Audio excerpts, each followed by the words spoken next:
Well, we just didn't do anything proficiently today. We didn't play defense proficiently, and certainly on offense we were inconsistent. We moved the ball between the 30s some, but we were just inconsistent doing that.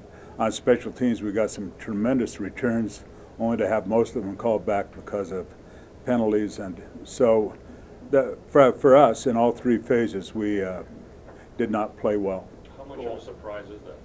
It's a big surprise to me because I think it's inconsistent with our character. It's inconsistent with how the team has played over the last 3 weeks. It's inconsistent with how the team has played, over the past, few years. It's a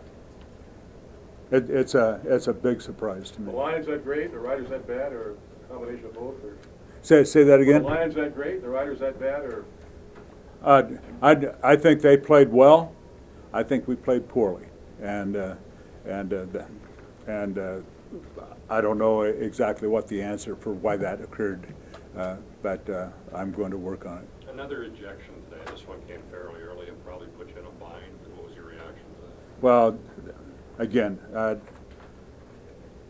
discipline is an important part of what we do, and the best discipline is self-discipline, and we have to play with poise, that kind of thing. Like I say, that's uncharacteristic of us. Did you talk to Nick after the game about that, Coach? I did talk with him about it. He has apologized and said it'll never happen again.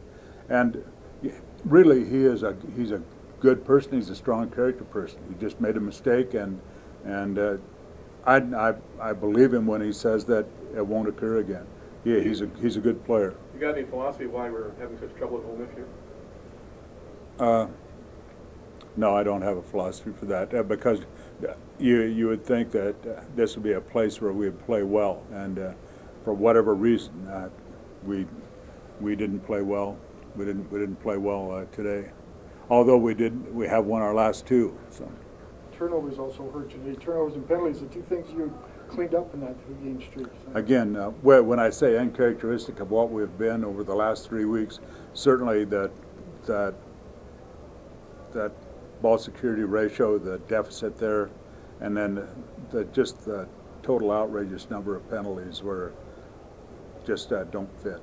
Can you look at the big picture now? Can you see what maybe you don't like to look beyond, but I think do you understand what a loss to BC has done to you and maybe the race for playoffs in the West Division?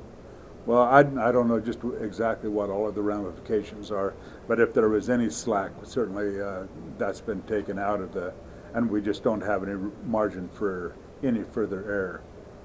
What was your message on about at halftime? Was there anything specific you were wanting to go at after halftime to do? Well, the thing is that I talked to the defense about just getting them off the field, periodically. And in the first half, we really didn't do a good job of stopping them on any drive, except I think right before the half we got them off the field in a 2-and-out. But I just asked the defense to get them off, and then I asked the offense, just think in terms of making one first down, and then putting a group of first downs together so that we could eventually get a touchdown, and do it one play at a time.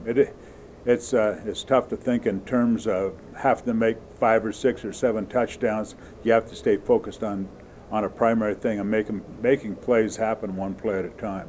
What on earth do you say to a team after a game like that?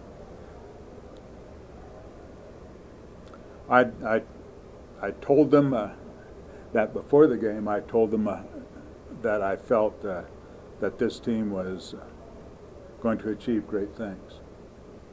I told them I believed that, and I told them that I asked them what they believed.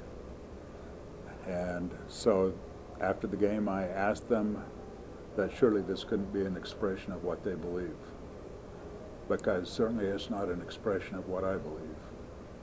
And